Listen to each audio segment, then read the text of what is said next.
जय हिंद दोस्तों। आज हम लोग पुनः उपस्थित हुए हैं अपने सेकंड सेशन में। तो आप लोग जिस तरह से हमें प्यार दे रहे हैं, आप इसी तरह बरकरार रखिए अपने प्यार को। और क्या एक्स्ट्रा बात करें, ये तो कोई मतलब जो भी हम बात करते हैं पॉइंट टू पॉइंट बात करते हैं और कंटेंट टू कंटेंट बात करते हैं। एक्स्ट्रा बात करने का तो बहुत यूट्यूब पे पड़ा हुआ है, आप लोग आराम से जो है कि देख सकते हैं। लेकिन अगर आप मेरे चैनल पे आते हैं तो सिर्फ हम कंटेंट टू कंटेंट बात करते हैं और करेंगे भी आगे, क्योंकि फालतू का आप समय हम किसी का नहीं लेना चाहते हैं, ना ही अपना बर्बाद करना चाहते हैं। तो यह समझ लीजिए कि जो भी यहाँ पर हम कंटेंट टू कंटेंट बात करते हैं, आप लगातार बने रहिए। और यही 1 घंटा आपका जो है कि आगे जिंदगी भर लाइफ स्टाइल चेंज करने वाला है। नहीं तो फिर समझ लीजिए कि कितना वैकेंसी आता है और कितना लड़का जनसंख्या में लड़का है, समझ सकते हैं। तो जब तक आप नहीं अपने आप को आप अंडरस्टैंडिंग कीजिएगा, जब तक आप नहीं अपने आप को जो है कि सुधारने का कोशिश कीजिएगा या अपने आप में कुछ बदलाव करने की कोशिश कीजिएगा, अगर आप भी सिंपल लड़का की तरह जीवन व्यतीत कीजिएगा तो शायद आप जिंदगी में पीछे पड़ सकते हैं। तो इसीलिए बिना कोई देरी किए हुए आप समझ लीजिए कि अपने माँ और पिताजी के सपने के लिए आप अगर एक आप जॉब नहीं ले सकते हैं तो फिर इस जिंदगी में तो फिर जीना या ना जीना बात बराबर है। तो चलिए अपने सेशन को हम शुरुआत करते हैं। तो आज का पहला सवाल आप लोग को पॉलिटी के अंदर बताना है, और जैसे ये पॉलिटी हो जाएगा उसके बाद ज्योग्राफी तो स्टार्ट ही है, उसके बाद फिर आपको हिस्ट्री चालू कर देंगे। हिस्ट्री में आपका बहुत सारा तीनों पोर्शन को कवर करेंगे बहुत बारीकी से। उसके बाद आपको अलग से एक लूसेंट सीरीज और स्पीडी सीरीज चलाएंगे। उसके बाद आप टेस्ट लगाइएगा घर में, आपका नंबर बहुत इंप्रूव कर जाएगा। तो चलिए शुरुआत करते हैं। आज का टॉपिक हमारा संविधान संशोधन। संविधान संशोधन करने का मतलब है आपको जो मुख्य क्वेश्चन है संविधान संशोधन आपके पास हम रखते हैं। और संविधान संशोधन का मतलब होता है कि जैसे मूल संविधान 1950 में जो लागू हुआ था 26 जनवरी के दिन, उस मूल संविधान में अगर संसद के द्वारा कोई नया चीज जोड़ दिया जाए या पहले से जो जोड़ा हुआ चीज है उसको हटा के वहां से निकाल दे बाहर, तो उसे हम लोग संविधान संशोधन के रूप में जानेंगे। और हमारे संविधान में जो संविधान संशोधन करने का अधिकार है वह सिर्फ और सिर्फ हमारे संसद को है, जिसका उल्लेख अनुच्छेद 79 के अंतर्गत है। और आप लोग को बता दें हमारे संविधान में जो संशोधन करने की प्रक्रिया लिया गया है वह दक्षिण अफ्रीका के संविधान से लिया गया है। और याद रखिएगा संविधान संशोधन का उल्लेख आपका अनुच्छेद 368 में है और 368 के साथ साथ भाग 20 में है, भाग 20 में है, याद रखने का प्रयास कीजिएगा।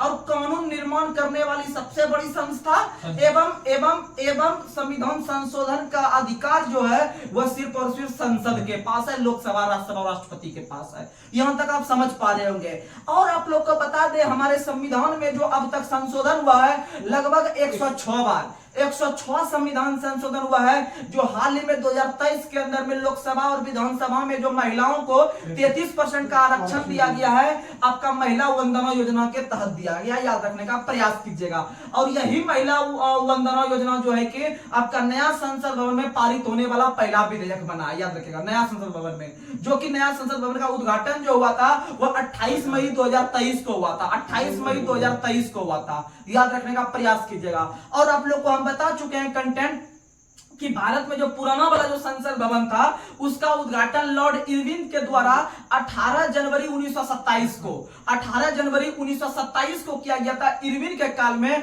और वही संसद भवन चलते चलते चलते चलते वो पुराना हो गया था, तो मोदी जी ने उसे समाप्त कर दिया और उसे एक नया नाम से जाना गया जिसका नाम है संविधान सदन। संविधान सदन के नाम से जो जानते हैं वह पुराना संसद भवन को जानते हैं। और नया संसद भवन जो हाल ही में बना है, जो बनाने का जो काम किए हैं, वह बनाने का जो काम किए हैं किस व्यक्ति ने किए हैं, उसका डिजाइन जो तैयार किया था वो बिमल पटेल ने। किसने किया था? बिमल पटेल। और कंपनी जो बनाया था वो टाटा कंपनी था। और याद रखने का प्रयास कीजिएगा ये सब कंटेंट। तो चलिए बिना कोई देरी किए हुए हम लोग जो है कि ऑब्जेक्टिव क्वेश्चन को धीरे धीरे लेने का प्रयास करते हैं। तो आप लोग को बताना है संविधान संशोधन का प्रावधान किस अनुच्छेद और किस भाग में है, तो अनुच्छेद 368 में है और भाग 20 में है। ठीक, आगे बढ़ते हैं। अगला क्वेश्चन आप लोग को बताना है भारतीय संविधान में संशोधन के लिए संसद के किस सदन में विधेयक लाया जा सकता है। तो आप लोग को बता दे अगर कोई कानून का निर्माण चाहिए देश को, जैसे अभी आप लोग को पता होगा हमारे देश में अभी चर्चा का विषय बना हुआ है आपका समान सिविल संहिता, जो कि हाल ही में मोदी जी पूरे देश में लागू करने की कोशिश कर रहे हैं। तो ये सब जो लागू करवाए थे, ये सब जो कानून का निर्माण करते हैं, तो ये आपका पता है कि संसद करते हैं। और संसद के में 2 सदन होते हैं, लोकसभा होते हैं और राज्यसभा होते हैं। तो याद रख लीजिएगा पहली बार जो आपका कानून जो उठ सकता है बात, आखिर देखिए जो बात या कानून जो उठता है वह किसी ना किसी सदन में ही उठता है, किसी ना किसी व्यक्ति के मस्तिष्क की उपज होती है कि भैया ये देश में अगर लागू कर देंगे, अगर ये कानून बन जाता है तो यह बहुत बढ़िया है। जैसे कुछ दिन पहले ड्राइवर को लेकर एक कानून बन रहा था, हमारे देश में ड्राइवर को लेकर एक कानून बन रहा था जो कि आपका एक्सीडेंट वगैरह होता था तो उसमें प्रावधान वगैरह ला रहा था, जो कि आप लोग ने देखे होंगे कि पूरा सड़क जाम कर दिया था पूरा रोड पे इंडिया में, जो कि पूरा आ गया था स्ट्राइक पे। तो आप लोग को पता है वो जो कानून बना होगा या बनाया जा रहा होगा, चाहे तो वो लोकसभा में बात उठा होगा चाहे तो राज्यसभा में। अर्थात अगर आपसे क्वेश्चन पूछे कि अगर देश में कानून का निर्माण होता है तो कानून का निर्माण जो है कि सबसे पहले किस सदन में उठता है, तो किसी भी सदन में, किसी भी सदन में, चाहे तो लोकसभा चाहे तो राज्यसभा। याद रखने का प्रयास कीजिएगा और दोनों को मिला जुला के हम लोग कहते हैं संसद। आगे बढ़ते हैं। किस संविधान संशोधन अधिनियम को लघु संविधान के नाम से जानते हैं, तो आप लोग को पता है 42वां संविधान संशोधन। 42 संविधान संशोधन जो हुआ था 1976 में, वह इंदिरा गांधी के समय हुई थी। आप लोग को बता दे हमारे संविधान में कुल 106 संविधान संशोधन हुए हैं। 106 में से जो पहला संविधान संशोधन हुए थे वह आपका हुए थे 1951 में, और 1951 में जो हुए थे वह भूमि सुधार को लेकर हुए थे, वह जवाहरलाल नेहरू के समय हुए थे। यानी पहला संविधान संशोधन 1951 में, यानी 1950 में लागू हुआ और 1951 में उसमें एक नया चीज को जोड़ दिया गया, अर्थात भूमि सुधार को जोड़ दिया गया और उसमें से एक नया अनुसूची जोड़ा, अनुसूची 9। अनुसूची 9 कहने का मतलब इस तरह से चलते चलते विभिन्न प्रकार के संशोधन हुए हैं। उस प्रकार के संशोधन में से एक महत्वपूर्ण और सबसे महत्वपूर्ण संशोधन जो है वह 42वां संविधान संशोधन 1976 है। 42वां संविधान संशोधन 1976 है। और आप लोग को पता होगा कि भारत के अंदर में जो लेडी आयरन के नाम से या आयरन लेडी के नाम से जो जानते हैं, आयरन लेडी के नाम से जो जानते हैं, वह आपको जानते हैं आपका किसे, इंदिरा गांधी को। किसे जानते हैं? इंदिरा गांधी भारत के अंदर में, इंदिरा गांधी भारत के अंदर में एक ऐसे प्रधानमंत्री थे।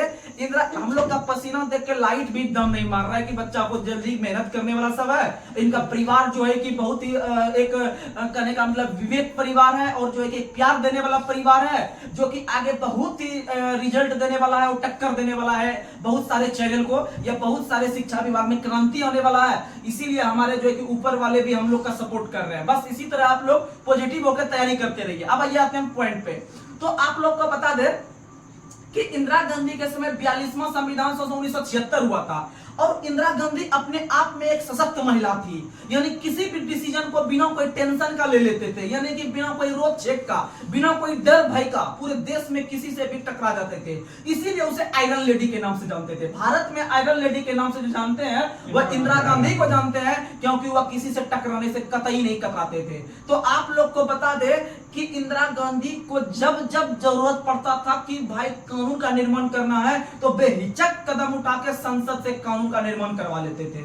तो उसी क्रम में उन्होंने एक संविधान संशोधन करवाया 42वां 42 संविधान संशोधन करवाया और उसमें इतना संशोधन करवा के नया चीज जुड़वा दिया कि उसे एक लघु संविधान की उपाधि दे दिया। लघु मतलब छोटा, लघु मतलब छोटा, छोटा सल्का बड़ा लघु, यानी कि इसको हम लोग मंझोला कहते हैं। यानी एक बड़ा होता है, एक छोटा होता है, एक बीच वाला होता है। तो बीच वाला को लोग मंझोला कहते हैं या लघु कहते हैं। जैसे आप लोग एग्जाम में बैठते होंगे तो एक 3 प्रकार का क्वेश्चन मिलता होगा। एक मिलता होगा दीर्घ उत्तरीय प्रश्न, एक होता होगा लघु उत्तर प्रश्न, एक होता होगा अति लघु प्रश्न। यानी अति लघु को छोटा बना लेना है, यानी अति मतलब बहुत छोटा, लघु मतलब हल्का मीडियम में, और आपका दीर्घ मतलब बहुत बड़ा, यानी बड़ा बड़ा लिखना है, 10 नंबर वाला 5 नंबर वाला लिखना है। तो आप लोग को बता दे कि उसमें से इतना संशोधन किया, इतना संशोधन किया, उसे लघु संविधान कहा गया। 42वां को याद रख लीजिएगा। और उसमें से आप लोग को मोटा मोटी हम 2-4 बता देते हैं जो मेन चीज जोड़ा गया था। तो सबसे पहले प्रस्तावना में जो 3 नया शब्द जोड़ा गया था आपका, समाजवादी, अखंडता और पंथ निरपेक्ष। समाजवादी, अखंडता और पंथ निरपेक्ष जो 3 नए शब्द जोड़े गए थे हमारे प्रस्तावना में। प्रस्तावना जिसे हम लोग जो है कि आपका संविधान का आत्मा कहते हैं, संविधान का आत्मा प्रस्तावना को कहते हैं। और उसी प्रस्तावना में 42वां 1976 के तहत 3 नए शब्द जोड़े गए हैं। और अब तक प्रस्तावना में सिर्फ एक बार संशोधन उसी समय हुआ था, तब से लेकर अभी तक नहीं हुआ है। तो क्वेश्चन आएगा कि प्रस्तावना में अब तक कितनी बार संशोधन? एक बार। कब? 42वां 1976। किस प्रधानमंत्री के समय? इंदिरा गांधी के। कितने नए शब्द? 3 नए शब्द। एगो समाजवादी, एगो पंथ निरपेक्ष, एगो अखंडता, एगो अखंडता। याद रखने का प्रयास कीजिएगा। और आप लोग को बता दे दूसरा जो इन्होंने सबसे महत्वपूर्ण काम किया कि इन्होंने मूल कर्तव्य को जोड़ा। किसको जोड़ा? मूल कर्तव्य अर्थात फंडामेंटल जो राइट जोड़ा, फंडामेंटल जो ड्यूटी, फंडामेंटल ड्यूटी जो जोड़ा, यानी मूल कर्तव्य को जो जोड़ा वह 42वां 1976 के तहत जोड़ा और 42वां 1976 के तहत इन्होंने सरदार स्वर्ण सिंह समिति के सिफारिश पर इन्होंने मूल कर्तव्य को जोड़ने का काम किया और मूल कर्तव्य जो उन्होंने जोड़ा वो जोड़ने का काम सरदार स्वर्ण सिंह समिति ने किया और जब जोड़ने लगा तो कुल 10 जोड़ा। कितना जोड़ा? 10। यानी सरदार स्वर्ण सिंह समिति के सिफारिश पर उन्होंने कहा था कि इसमें मूल कर्तव्य को जोड़िए, लेकिन टोटल जो 8-10 सदस्य का जो आयोग था उन्होंने जोड़ने का सिफारिश किया था 8 गो। उन्होंने जोड़ने का सिफारिश किया था 8, लेकिन जब जोड़ने लगा तो जोड़ने टाइम 10 जोड़ दिया और 10 जोड़ने के बाद जो है कि इन्होंने जब 2002 ईस्वी में 86वां संविधान संशोधन के तहत 86 संविधान संशोधन के तहत आपका 2002 ईस्वी में 11वां नंबर का मूल कर्तव्य जोड़ा, जो कि 6 से 14 वर्ष तक के आयु के बच्चों को निःशुल्क शिक्षा जो मौलिक अधिकार बना वह आपका 2002 ईस्वी में आपका 86वां संविधान संशोधन के तहत बना। इसीलिए वर्तमान में मूल कर्तव्य की संख्या 11 है और जोड़ने का सिफारिश 8 किया था समिति ने और जोड़ा 10, जोड़ने टाइम 10 जोड़ा, सिफारिश किया 8 और वर्तमान में 11वां 86वां 2002 के तहत बच्चा पे जो है कि निःशुल्क शिक्षा। और आप लोग को बता दें इसकी चर्चा जब हम 1976 में सबको जोड़ रहे हैं तो क्या मूल संविधान में इसकी चर्चा कहीं थी? नहीं थी। मूल संविधान में इसकी चर्चा कहीं भी नहीं थी। यह सब याद रखने का प्रयास कीजिएगा। और साथ ही साथ 42वां 1976 के तहत इन्होंने एक चीज और जोड़ा कि जैसे आप लोग को पता होगा जैसे अभी 18वां लोकसभा चुनाव होने वाला है तो 18वां लोकसभा चुनाव जो है आपका लगभग 5 वर्ष के लिए चुना जाएगा। 5 वर्ष के लिए सामान्यतः लोकसभा का चुनाव होता है। जैसे 2019 में मोदी जी जीत के आए थे दूसरी बार, 19 से 24 तक रहे, 5 वर्ष रहे। उसके बाद आपका अगर जीत जाते हैं 24 में 29 तक रहेंगे तो इसका मतलब लोकसभा का कार्यकाल सामान्यतः कितने वर्ष का? 5 वर्ष का। लेकिन पहली बार 42वां 1976 के तहत इन्होंने क्या करवा दिया था इंदिरा गांधी ने कि वो लोकसभा का कार्यकाल 5 से बढ़ा के 6 कर दिया था। कितना वर्ष? 6 वर्ष कर दिया था। ये लोकसभा का ही नहीं किया था, लोकसभा के साथ साथ विधानसभा का भी किया था। यानी राज्य में विधानसभा होता है, इसका कार्यकाल भी 5 से बढ़ा के 6 साल कर दिया। मतलब कितना बड़ा ये जो है कि वो है, मतलब हकीकत में ये आयरन लेडी के रूप में थी, यानी कि लोहा की तरह ये कठोर थी किसी भी निर्णय को लेने के लिए। तो याद रख लीजिएगा लोकसभा का कार्यकाल बढ़ा के 5 से 6 और विधानसभा का कार्यकाल बढ़ा के 5 से 6 जो किया था हुआ आपका 42वां 1976 के तहत किया था। लेकिन आप लोग को यह भी पता है कि यह ज्यादा दिन 6 साल इसका कार्यकाल नहीं चल पाया। जैसे ही इसका सरकार गिरा 1977 में पहली बार गैर कांग्रेसी सरकार बनी, बीजेपी की सरकार बनी मोरारजी देसाई के रूप में। जैसे ही अगले साल सरकार बनी तो उन्होंने 1978 ईस्वी में 1 वर्ष के बाद वह संशोधन फिर करवा के जो 6 वर्ष का कार्यकाल था लोकसभा का उसको घटा के पुनः 5 वर्ष। कितना वर्ष? 5 वर्ष। तो याद रखेगा 42वां 1976 में बढ़ा के 5 से 6 और जिसके जस्ट 2 के बाद यानी 42वां तक जो है कि इसको ही किया, 42वां तक बढ़ाया और 44वां संविधान संशोधन करके मोरारजी देसाई ने उसको 6 से घटा के पुनः जो है कि 1978 में 5 वर्ष कर दिया। कितना कर दिया? अब आप आराम से इस कॉन्सेप्ट को समझ पा रहे हो। इतना बड़ा निर्णय लेने के लिए और भी इसमें बहुत छोटा चीज है, लेकिन आपको ये मैंने बताए तो ये सब चीज था 42वां, इसीलिए से लघु संविधान हम लोग बोले और यहाँ से क्वेश्चन बार बार उठता है। चलिए अब आगे बढ़ते हैं। अगला क्वेश्चन आप लोग को बताना है दिल्ली राष्ट्रीय राजधानी क्षेत्र जो हुआ वह आपका आप लोग को पता होगा। भारत की राजधानी जो था वह पहले आपका कलकत्ता था। भारत की राजधानी पहले कलकत्ता था। 1911 में घोषणा हुआ था।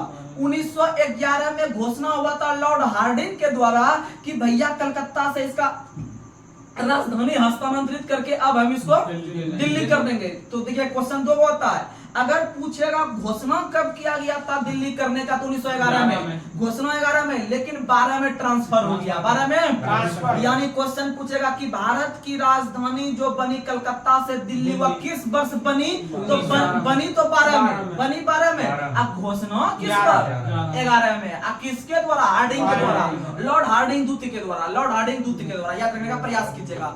लेकिन भारत के अंदर में जो दिल्ली जो राजधानी क्षेत्र का दर्जा मिला संविधान संशोधन के बाद तो वह 69 69 संविधान संशोधन 1991 बहुत इंपॉर्टेंट है। 61वां और 69वां दोनों बहुत बीबीआई एकदम 100% रख लीजिए माइंड में, याद क्वेश्चन आता है एग्जाम में। 61वां संविधान संशोधन 1989 के तहत वोट देने का उम्र 21 से घटा के 18 वर्ष राजीव गांधी के काल में, यहां तक पता है। और 69वां संविधान संशोधन 1991 में आपका जो है कि राष्ट्र राजधानी क्षेत्र का दर्जा दिया गया दिल्ली को, दिल्ली को याद रखेगा। 61वां और 69वां दोनों याद रहना चाहिए एकदम 100% गारंटी के साथ। अगला क्वेश्चन आप लोग को बताना है 86वां संविधान संशोधन 2003 के द्वारा शिक्षा के अधिकार से संबंधित अनुच्छेद 21 का क जोड़ा गया। अनुच्छेद 21 का क यानी 21 के क में भी शिक्षा से संबंधित चीज है, यानी बच्चा को लेकर है 6 से 14 वर्ष, तो ये सब चीज याद रखने का प्रयास कीजिएगा। आगे बढ़ते हैं। भारतीय संविधान की 9वीं अनुसूची कब जोड़ी गई? 1951 में भूमि सुधार को जोड़ा गया, जवाहरलाल नेहरू के समय जोड़ा गया, याद रखने का प्रयास कीजिएगा। अगला क्वेश्चन, और यही 9वीं अनुसूची एकमात्र अनुसूची है, यही 9वीं अनुसूची एकमात्र अनुसूची है जिसको लेकर हम किसी जो है कि कोर्ट की सहायता नहीं ले सकते हैं, अर्थात यह जो है कि परिवर्तनवाद नहीं है, याद रखने का प्रयास कीजिएगा, क्योंकि इसका कहानी जो है कि हम लोग आगे चर्चा भी करेंगे, ये सब चीज है। आगे बढ़ते हैं। अगला क्वेश्चन आप लोग को बताना है, अगला क्वेश्चन आप लोग बताइए, बहुत इंपॉर्टेंट क्वेश्चन। भारतीय संविधान के विभिन्न प्रकार के संशोधनों में से किस संशोधन के तहत केंद्र मंत्रिमंडल के आकार को सीमित किया गया? तो आप लोग को थोड़ा सा हम बेसिक नॉलेज देते हैं, उसके बाद इस क्वेश्चन पर आएंगे, आराम से क्वेश्चन आप समझ लीजिएगा। जैसे आप लोग को पता है कि वर्तमान समय में लोकसभा हो या विधानसभा हो, दोनों में जीतकर आदमी जाके वहां पर मंत्री बनते हैं, बनते हैं बनते हैं। तो आप लोग को बता दे कि जैसे अभी मोदी का मंत्रिमंडल है, उसमें विभिन्न प्रकार के मंत्री अलग अलग कार्यभार के रूप में काम कर रहे हैं। जैसे कोई शिक्षा मंत्री है धर्मेंद्र प्रधान, कोई सूचना मंत्री है आपका अनुराग ठाकुर, खेल मंत्री भी अनुराग ठाकुर है, यानी कि जैसे आपका कानून मंत्री अर्जुन राम मेघवाल है, कानून मंत्री अर्जुन राम मेघवाल है, यानी गृह मंत्री अमित शाह है। कहने का मतलब विभिन्न प्रकार का सेक्टर, विभिन्न प्रकार के मंत्रालय के अधीन काम कर रही है भारत को डेवलप करने के रूप में। तो उसी क्रम में आप लोग को बता दे कि भारत के अंदर में जो लोकसभा होता है, क्या लोकसभा मोदी के मन पे निर्भर है कि जितना चाहे व्यक्ति को उतना मंत्री बना सकता है? बोलिएगा नहीं, उसका भी कोई रूल है, उसका भी कोई रूल है। लेकिन प्रारंभ समय में जब हमारा संविधान लागू हुआ था, तो मूल संविधान में यह चीज का चर्चा नहीं था कि आप 10 गो बना सकते हैं, कि 20 गो बना सकते हैं, 21 गो बना सकते हैं, वो प्रधानमंत्री के मूड पे निर्भर करता था। लेकिन पहली बार 91 संविधान संशोधन, पहली बार 51वां संविधान संशोधन 91 संविधान संशोधन के तहत यह फिक्स किया गया कि आप लोकसभा या विधानसभा में अगर मंत्री बनाते हैं तो कुल लोकसभा या कुल विधानसभा के जो सीट है आपके पास, उससे आप 15% से अधिक नहीं बना सकते हैं। कितना परसेंट अधिक नहीं? 15%। अर्थात इस क्वेश्चन को मॉडिफाई करके आपसे एग्जामिनर पूछेगा कि लोकसभा और विधानसभा में मंत्रिमंडल में मंत्रियों की संख्या को जो सीमित किया गया है, सीमित मतलब उसको बांधा गया है कि भैया आप इससे ज्यादा जो है कि मंत्री नहीं बना सकते हैं, तो वह 51वां संविधान संशोधन 91 संविधान संशोधन। तो भाई हम कितना परसेंट बना सकते हैं? 15%। कितना परसेंट? 15% ज्यादा नहीं बना सकते। जैसे आपको हम बताते हैं, वर्तमान में लोकसभा सीट भारत में कितना है? 543 है। कितना है? पहले 545 था, 2 हट गया है। क्या हटा है इस पे हम बार बार चर्चा करते हैं, अभी नहीं करेंगे चर्चा। तो क्योंकि आप लोग को पता है कि 543 को जो था, अगर 543 का अगर हम 15% निकालते हैं तो 543 का जब 15% निकालिएगा तो कितना पूरेगा? लगभग आपका 80-82 पूरेगा, लगभग 80-82। तो ये निकाल लीजिएगा। आपका जो है कि हो सकता है हम गलत भी बोल रहे होंगे, लेकिन जैसे आप लोग 545 निकालते हैं या 543 निकालते हैं, 543 का पहले आप 10% निकालिए। देखिए कैसे निकालते हैं मौखिक से। अगर हम 543 का अगर हम 10% निकालते हैं, लगभग 55 पूरेगा। कितना पूरेगा?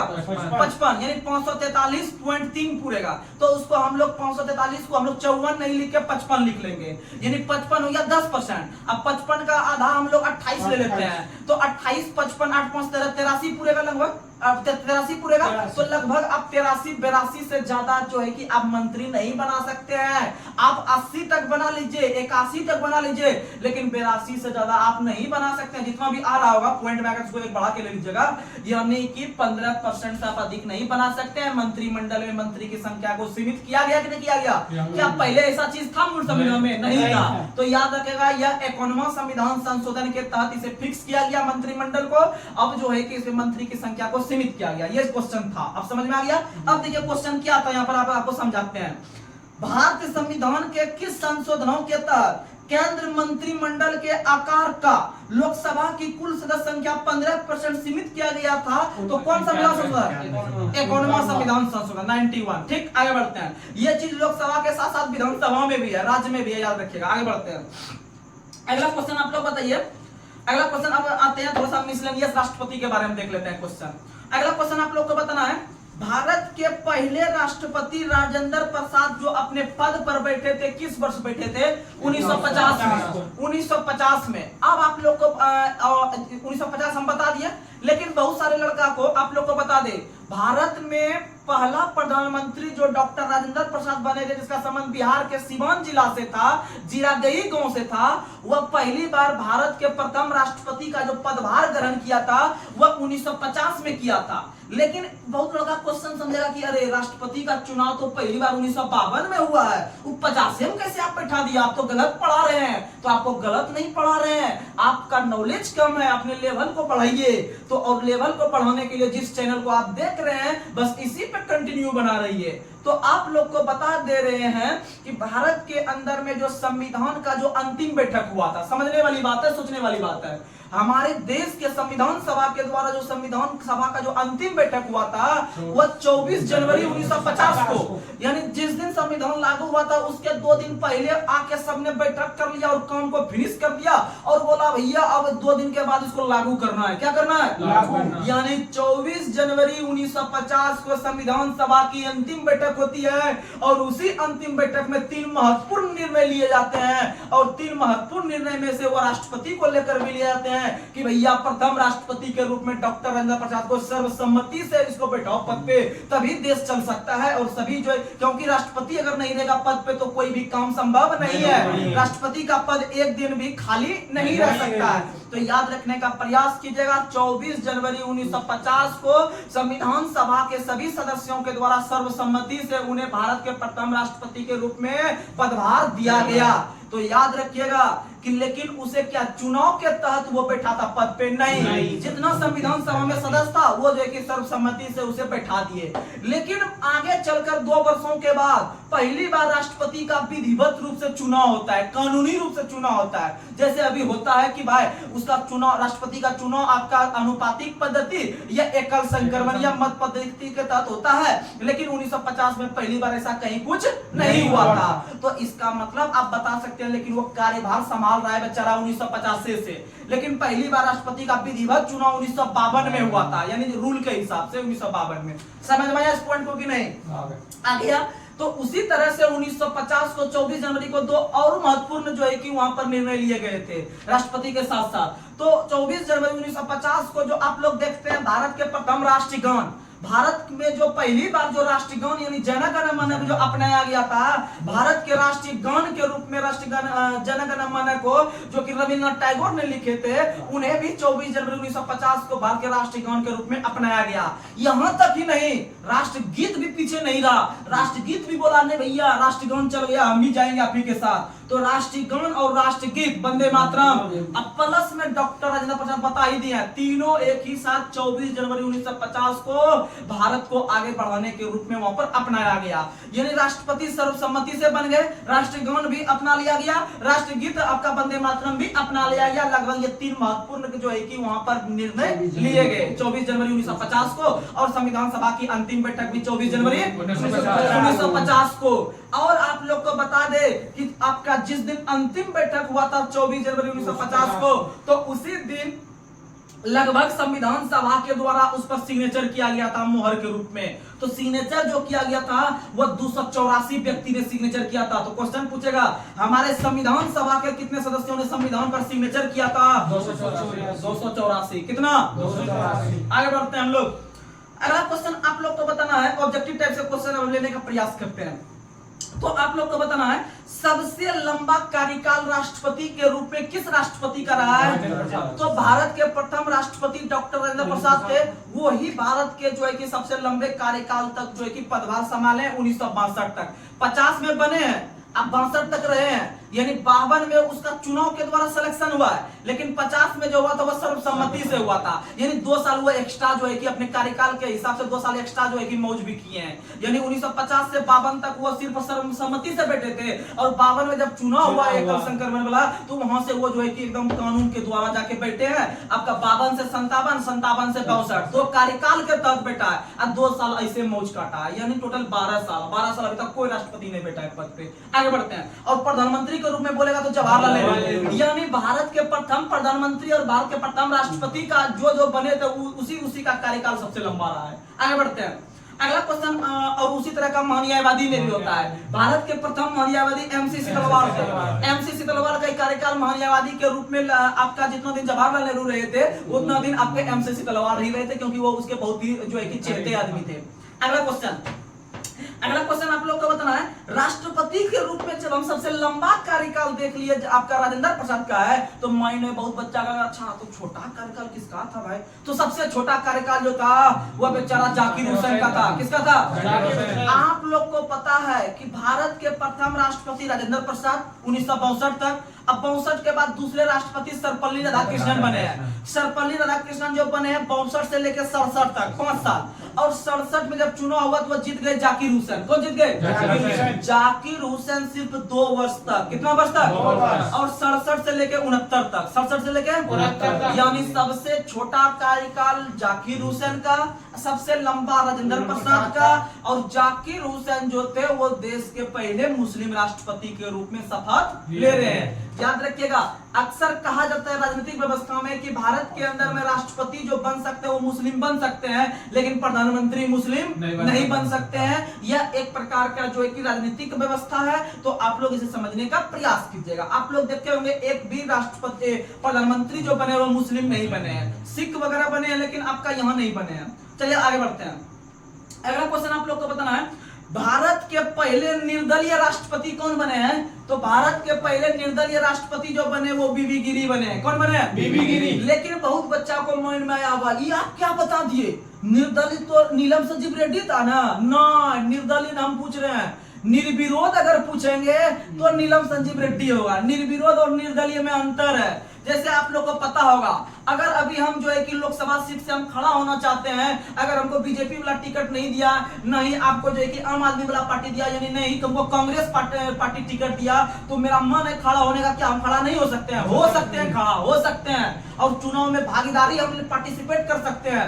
लेकिन अगर कोई भी पार्टी नहीं दिया तो कोई बात नहीं, हम निर्दलीय खड़ा हो जाएंगे। निर्दलीय मतलब किसी भी दल से नहीं होंगे, हम अपने आप खड़ा हो सकते हैं, निर्दलीय खड़ा हो सकते हैं। और याद रखिएगा, उसी तरह में से निर्दलीय जो राष्ट्रपति भारत में पहली बार बने थे वो बीबी गिरी बने थे। बीबी गिरी जो भारत के चौथे नंबर के राष्ट्रपति बनेंगे जाकिर हुसैन के जाने के बाद। तो याद रख लीजिएगा कि भारत के अंदर में निर्दलीय राष्ट्रपति बोले पहला तो मारेंगे बीबी गिरी। क्या मारेंगे?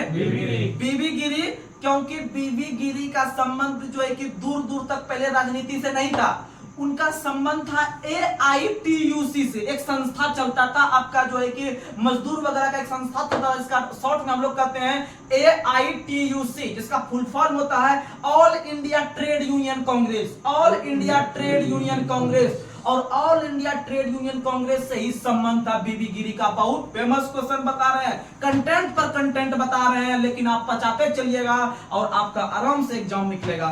तो ऑल इंडिया कांग्रेस से संबंध रखे थे बीबी गिरी, और वो डायरेक्ट आकर भारत के राष्ट्रपति के रूप में चुनाव में जो है कि खड़े हुए, निर्दलीय खड़ा हुए हैं, और वह जीत गए। और वह लेकिन अगर निर्विरोध पूछेगा, और निर्विरोध का मतलब जो होता है उसके अगेंस्ट में कोई खड़ा नहीं हुआ है। जैसे आपके पंचायत में जो है कि आपका अगर जैसे अभी पता है आप लोग को, राष्ट्रपति द्रौपदी मुर्मू जो है कि राष्ट्रपति पद के लिए खड़े हुए थे, और राष्ट्रपति पद के लिए वो बीजेपी की तरफ से खड़े हुए थे, एनडीए की तरफ से खड़े हुए थे। लेकिन वहीं आपको पता है कि उसके जो अगेंस्ट में खड़ा हुआ था वो आपका यशवंत सिन्हा हुआ था। यशवंत सिन्हा खड़े हुए थे, लेकिन अगर वहीं पर कोई भी उसके विरोध में खड़ा नहीं होता तो उसे हम लोग कहते हैं निर्विरोध। क्या कहते हैं? निर्विरोध करते। लेकिन अगर उसके विरोध में अगर वो खड़ा हो रहा है कोई, अगर उसके विरोध में अगर कोई खड़ा हो रहा है तो समझेंगे कि वो जो है कि आपका निर्विरोध खड़ा हुआ है, यानी अगर उसके आपका अपोजिट में अगेंस्ट में कोई खड़ा नहीं हो रहा तो वो निर्विरोध हो गया। और निर्दलीय का मतलब उसको कोई भी पार्टी टिकट नहीं दिया तो वो निर्दलीय हो गया। निर्दलीय बीबी गिरी और निर्विरोध नीलम संजीव रेड्डी, निर्विरोध नीलम संजीव रेड्डी। चलिए आगे बढ़ते हैं। भारत के पहले दार्शनिक राष्ट्रपति कौन बने हैं? सर्वपल्ली राधाकृष्णन। सर्वपल्ली राधाकृष्णन आपके भारत के पहले दार्शनिक यानी फिलोसोफर थे, वो फिलोसोफर थे।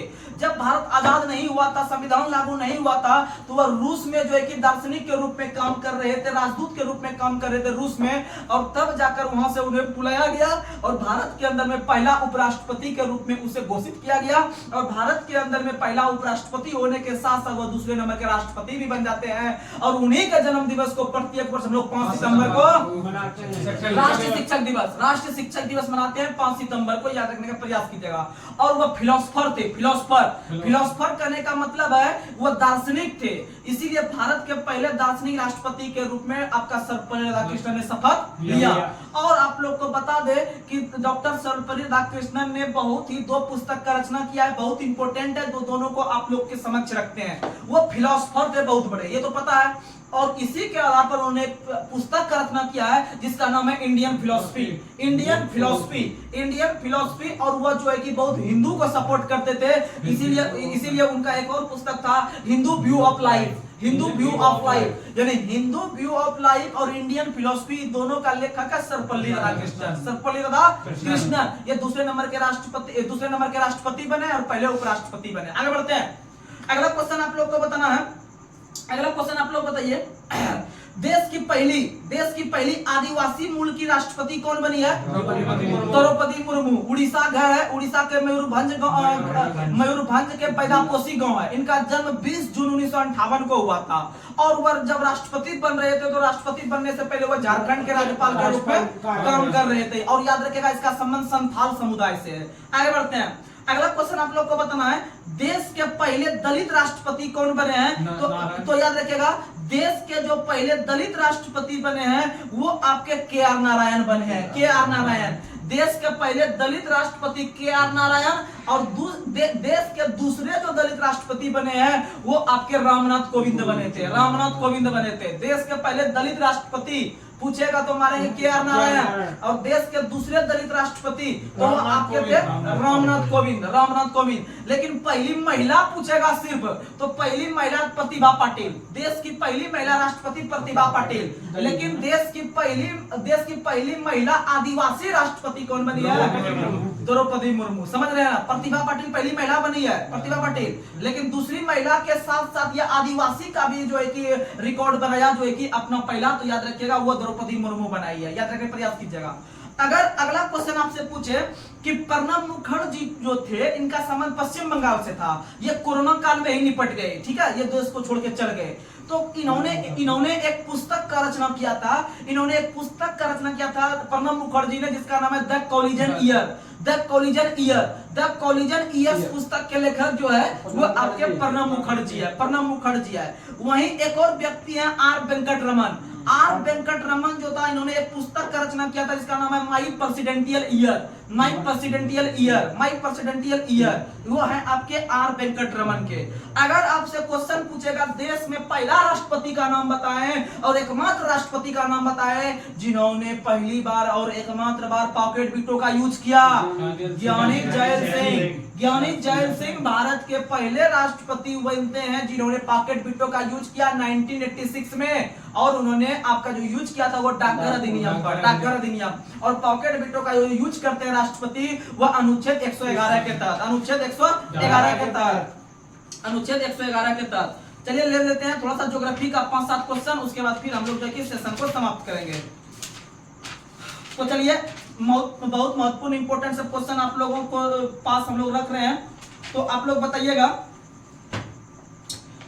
भारत में सर्वाधिक दैनिक तापांतर, भारत में सर्वाधिक दैनिक तापांतर जो होता है वह किस स्थान पर होता है? तो आप लोग पहले क्वेश्चन को समझिए तब आंसर पे आएंगे, क्योंकि क्वेश्चन जब नहीं समझिएगा तो लगेगा आपको रुखा सुखा कि अरे यार क्या हो रहा है पते नहीं चल रहा है। जब आप क्वेश्चन के बारीकियों को समझिएगा तो आपको अंदर से इंटरेस्ट जगेगा उस चीज जानने के बारे में। लेकिन जब रटा रटा वाला चीज करेंगे तो आपको जो है कि वह मजा नहीं आएगा। तो फिर आपको जिस तरह से सब चलता है तो फिर उस तरह से हम भी चलेंगे, तो फिर मजा क्या है जीने में। तो आप लोग को बता दे दैनिक तापांतर, दैनिक का मतलब तो प्रतिदिन हो गया, दैनिक जीवन से। जैसे हम लोग है कि डेली में घर में खाना खाते हैं, डेली घर में सोते हैं, डेली घर में घूमते हैं, तो कहने का मतलब वो दैनिक जीवन हो गया, दैनिक जीवन हो गया। तो उसी तरह से वहां पर एक चीज देखने के लिए मिला तापांतर। तो हम ताप को समझ रहे होंगे, ताप यानी टेम्परेचर को समझ रहे होंगे कि भैया मेरा तापमान अभी देखिए ना 100 डिग्री सेल्सियस फ़ारेनहाइट पहुंच गया है, इसमें हमको कोई प्रॉब्लम होगा क्या? तो वो समझिएगा वो ताप को दर्शा रहा है, टेम्परेचर को दर्शा रहा है। लेकिन उसमें एक और चीज मिला हुआ है तापांतर, यानी अंतर, ताप में अंतर, यानी उसको हम लोग तापांतर कहते हैं। लेकिन यहाँ भी मजा नहीं है और समझते हैं। जैसे मान लीजिए आप क्या है कि किसी बात को लेकर घर में गुस्सा हो गए अपने भाई पे, ठीक? मान लीजिए कि वो मेरा जो है कि किताब यूज करके वो जो फाड़ दिया मेरा किताब, तो हम क्या होगा उसे गुस्सा कर देंगे। तो यानी पहले हम ठंडा माहौल में थे, पहले हम मस्त से अपना पढ़ रहे थे, लेकिन जब हम पढ़ते पढ़ते देखे अरे यार तो मेरा किताब जो है कि फाड़ दिया है, किताब जब फाड़ दिया तो अपना भाई को आप पकड़े, उसके बाद उसको देना शुरू किए। तो इसका मतलब आप उस पे गर्मा गए। क्या हो गए? गर्मा गए। यानी जितना आप ठंडा स्थिति में थे पहले, उतना आप उस पे तेवर दिखाने का प्रयास करते, यानी गुस्सा उस पे किए। तो इसका मतलब आप जो पहले माइनस में अपना टेम्परेचर को रखे हुए थे, उतना आप प्लस कर दिए। तो इसका मतलब आपका क्या है कि आप पहले माइनस में थे फिर प्लस में चल गए। यानी आपके ताप में जो है कि वो अंतर आ रहा है कि ना आ रहा है? यानी जैसे आपका ताप यहाँ पर माइनस में चल रहा था वैसा ताप आपका प्लस में घुस गया। इसका मतलब इसी को हम लोग तापांतर कहते हैं। क्या कहते हैं? ये नहीं समझे और समझते हैं। जैसे मान लीजिए कि आप जब धूप सब का मौसम रहता होगा तो आप छत पे शाम में जाते होंगे सोने के लिए, तो जो है कि पूरा जो है कि लगता होगा गर्म, एकदम पूरा स्किन में गर्म लगता होगा। वहीं जब रात में आप 12-2 बज जाता होगा तो क्या सोचते होंगे? अब तो ठंडा माहौल हो गया होगा, अब तो ठंडा हो गया होगा। यानी जितना वो पहले प्लस में था, गर्मी में था, उतना वो ठंडा में चल गया। यानी मान लीजिए अगर हम देखते हैं कि अगर मेरा छत का तापमान शाम के समय प्लस में 20 डिग्री था, वही मेरा वो माइनस में 20 डिग्री रात में जा सकता है? जा सकता है? यानी कि जो तापांतर आया वो -20 और इधर +20 में वो लगभग 40 के बराबर हो गया। यानी कि माइनस प्लस माइनस करके आप जो है कि एक्स्ट्रा दिमाग में थोड़ा लगा दीजिएगा। पहले यहां समझिए, यानी कि आपका वो माइनस में चीज था, एक चीज प्लस में था। यानी कि वो जो है कि तापांतर को दिखा रहा है वो 40 डिग्री को दिखा रहा है। किसको दिखा रहा है? यानी अब बताइए, जैसे आप एज में, जैसे आप मैथ में बनाते होंगे सवाल, तो कहते होंगे कि मेरा उम्र 10 साल पहले इतना था और 10 वर्ष बाद इतना होगा। तो लगभग इन दोनों को एज को आप देखते होंगे तो वो आपके अंतर को दिखा रहा होगा कि P-10 अब P+10, यानी लगभग आप 20 का अंतर लेते हैं ना। सेम चीज वही है। यानी तापांतर का मतलब हो गया कि भारत में एक ऐसा जगह है जहां पर कि गर्मी भी बहुत अधिक मात्रा में होता है और वहीं मात्रा में सबसे अधिक ठंडा भी होता है उसी जगह में। तो ऐसा कौन सा जगह है भाई कि जहां पर गर्मियों ढेर होता है और वहीं पर ठंडियों ढेर पड़ता है? तो याद रखेगा राजस्थान का जो मरुस्थल वाला इलाका है ना, वहां पर देखते हुए गर्मी के दिन में एकदम पूरा एकदम जो है कि पानी का अकाल रहता है, पूरा एकदम गर्मी करता है मरुस्थल इलाका में। यानी वह गर्मी के मौसम में टेम्परेचर 50-60 भी घुस जाता है। वहीं जब ठंडी के मौसम में जाइएगा राजस्थान में घूमने के लिए कभी, तो देखिएगा पूरा एकदम जाड़े की ठंडी करता है, एकदम पूरा करता है, एकदम पूरा। यानी कि गर्मी के दिन में गर्मी भी बहुत है और ठंडी के दिन में ठंडी भी बहुत है। तो बताइए दोनों का टेम्परेचर का जुड़िएगा तो -50 में जा रहा है, -50 में गर्मी भी जा रहा है, तो लगभग वो 100 डिग्री के बराबर टेम्परेचर है। यानी कहने का मतलब यही है कि भारत में राजस्थान का जो मरुस्थल वाला इलाका है वह आपका सबसे अधिक तापांतर को दिखाता है, सबसे अधिक तापांतर को।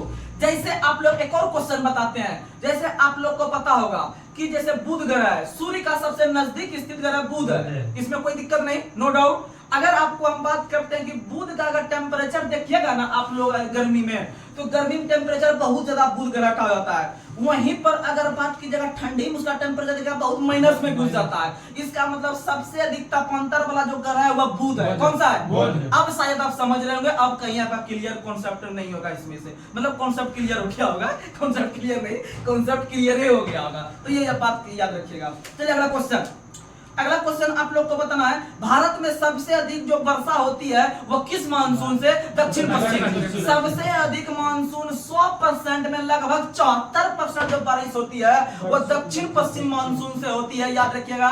और भारत में सबसे पहले जो मानसून प्रवेश करती है वो केरल राज्य में। कहां प्रवेश करती है? केरल राज्य में प्रवेश करती है।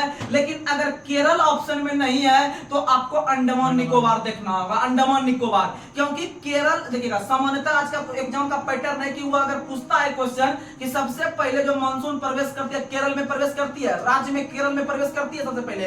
लेकिन अगर केंद्र शासित प्रदेश में से बोले सबसे पहले कहां, तो अंडमान निकोबार द्वीप समूह में सबसे पहले प्रवेश करती है, याद रखने का प्रयास कीजिएगा। ऐसे केरल जो पड़ता है, केरल आपका पश्चिमी घाट का राज्य है, और आपका जो अंडमान निकोबार है यह बंगाल की खाड़ी में स्थित है। यह आपका जो है कि इधर आपका दक्षिण का चीज है, यानी कि तमिलनाडु हो गया आपका, उसके बाद फिर आंध्र प्रदेश हो गया, उड़ीसा हो गया, बंगाल हो गया, ये सब बंगाल की खाड़ी में है। यहाँ पर ही अंडमान निकोबार में सबसे पहले वर्षा आपका केरल से भी पहले बारिश जो होती है जब मानसून प्रवेश करती है वो अंडमान निकोबार में प्रवेश करती है। और अंडमान निकोबार द्वीप समूह की राजधानी पोर्ट ब्लेयर है, और पोर्ट ब्लेयर जो है वो आपका दक्षिण अंडमान में है, दक्षिण अंडमान में है, दक्षिण अंडमान में है पोर्ट ब्लेयर। और अंडमान निकोबार द्वीप समूह की सबसे ऊंची चोटी आपका सैंडल पीक है, जो उत्तरी अंडमान में, याद रखिएगा।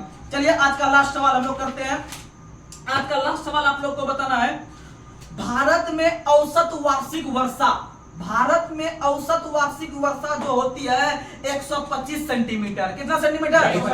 125 सेंटीमीटर। और आप लोग को पता है भारत ही नहीं पूरे विश्व में सबसे अधिक वर्षा जो होती है वो आपका मेघालय में होती है। कहां होती है? मेघालय में जो 3 नंबर पहाड़ी है, गारो, खासी, जयंतिया, उसी के कारण वहां पर जो है कि सबसे अधिक वर्षा होती है मेघालय में पूरे विश्व में। और मेघालय में से आपको पता है गारो और खासी जो पहाड़ी है, उसी दोनों पहाड़ी पर आपका जो है कि लगभग 1000 सेंटीमीटर वर्षा होती है सालाना, याद रखिएगा 1000 सेंटीमीटर से भी ज्यादा होती है। लेकिन अगर पूरे भारत में औसत के हिसाब से देखें तो 125 याद रखिएगा। और याद रखने का प्रयास कीजिएगा सबसे अधिक वर्षा जो होती है वो मेघालय के चेरापूंजी में होती है, चेरापूंजी नामक जगह पे। तो चलिए आज का लास्ट सवाल आप लोग के लिए हम कमेंट बॉक्स में रख रहे हैं।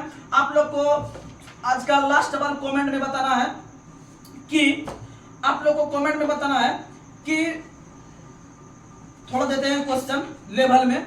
आप लोग को बताना है कि भारत का सबसे लंबा जो सीमा साझा करता है, भारत जो सबसे लंबी सीमा साझा करती है वह किस देश के साथ करती है?